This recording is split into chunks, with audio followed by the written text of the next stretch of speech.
Hello, and welcome to The Word Made Flesh. This is our weekly review of the upcoming Sunday, the Word of God, and how we incorporate it into our daily lives. Got a big word for you, Jonathan. Penultimate? How did you know? I've been around you long enough at this point. That's right. We are on the penultimate Sunday of the year. Not the ultimate, but the one just before that. So our year is going to wrap up with Christ the King. Yes. But this week, the 33rd Sunday in Ordinary Time, we're turning the corner, rounding the bases, getting ready to slide into home. Yep. Look at me use a sports metaphor. Aren't you impressed? We're impressing each other today. Yeah. All right. So let's dive into an obscure prophet that we don't hear much from. Oh, Malachi. The prophet Malachi. When you listen to this reading, be quiet, zip your lip, listen to it because it's going to go by pretty quickly. Yeah, you will miss it if you are not paying attention. That first reader today, very short reading. So get ready. So what does Malachi basically say, Jonathan? The end of times is coming. Pretty much. He's kind of carrying his sign saying the end is nigh, the end is nigh. Yeah, and he's talking about that justice. Yes. The time of mercy is coming to an end, and the time of justice is about to be served. Right, because if you wait till the very end, it's no longer mercy or even true sorrow for what you have done. It's, I don't want to get in trouble, so can I get a free pass? Right, That's not how it works. Kind of some imperfect contrition going on there. But the last line is brilliant in this passage, that for those who fear the Lord, for those who trust in Him, that is going to be a justice of healing. Right.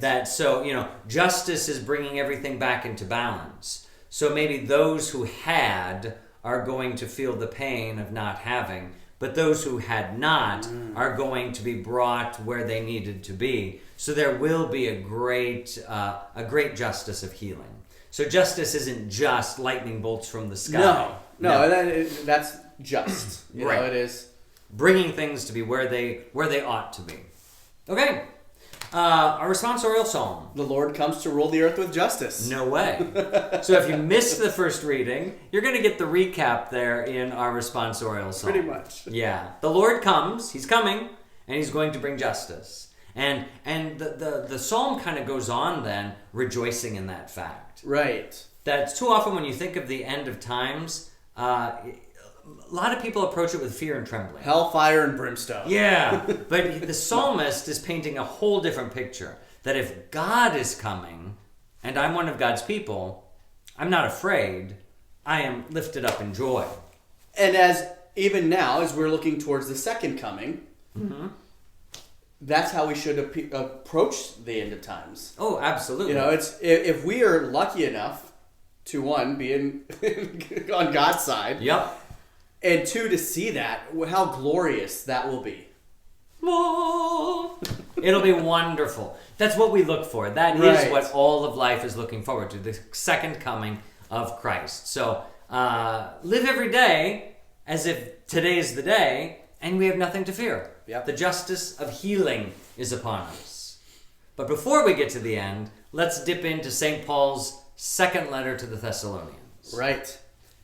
And he's saying, when he comes into any place, Paul. Yep. When Paul comes in, him and his followers, they do work. They take part in the things. They get dirty. They don't just show up and expect things to happen. Right. They are in preparation for those end of times. It's when we go somewhere, we're preparing, but we're preparing with you. Yes. And we are doing all of the things necessary. It's not just whims, like on a whim. Don't just like be busybodies rushing around pretending to be doing what you're doing, but actually earn the food that you are laboring for.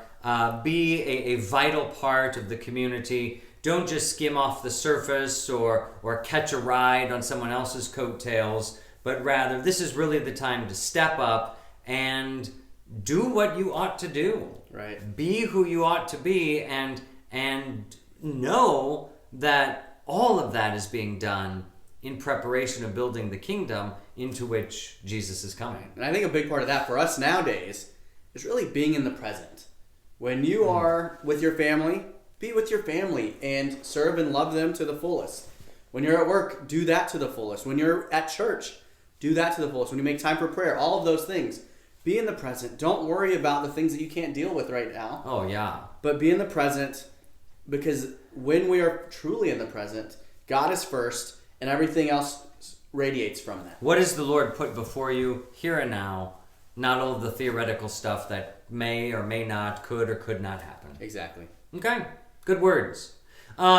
Still in the Gospel of Luke. Yep. We're jumping towards the end of this Gospel. And here Jesus is speaking about these very things. Right. So people are talking about the stones and things of the temple. How beautiful it is. How beautiful and wonderful. And Jesus says, well, it's not going to be beautiful forever. This temple is going to fall. Yeah. They don't like to hear that.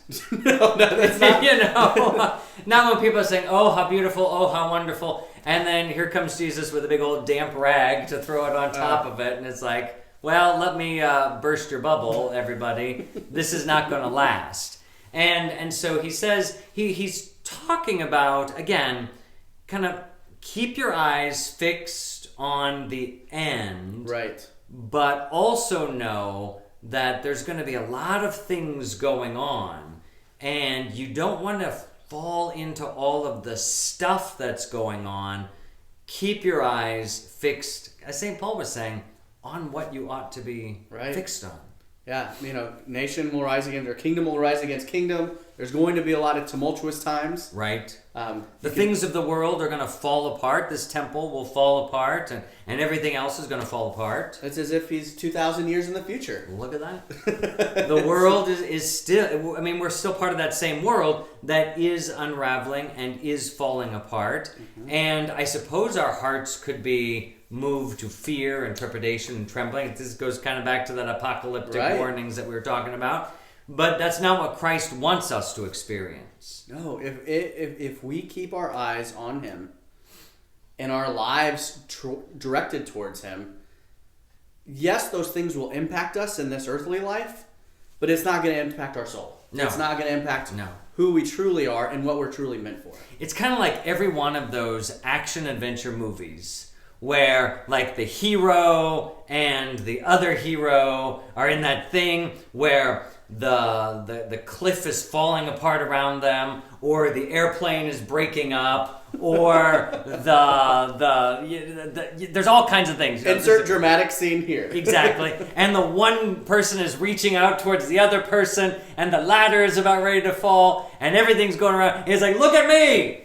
And grab onto that hand, and you just look ahead. That's kind of what this is. The whole world around you is falling apart. Keep your eyes fixed on Jesus. Grab his hand, and all is well. That was very dramatic. That was Who knew the gospel was an action-adventure movie? It's amazing. It is. Jonathan?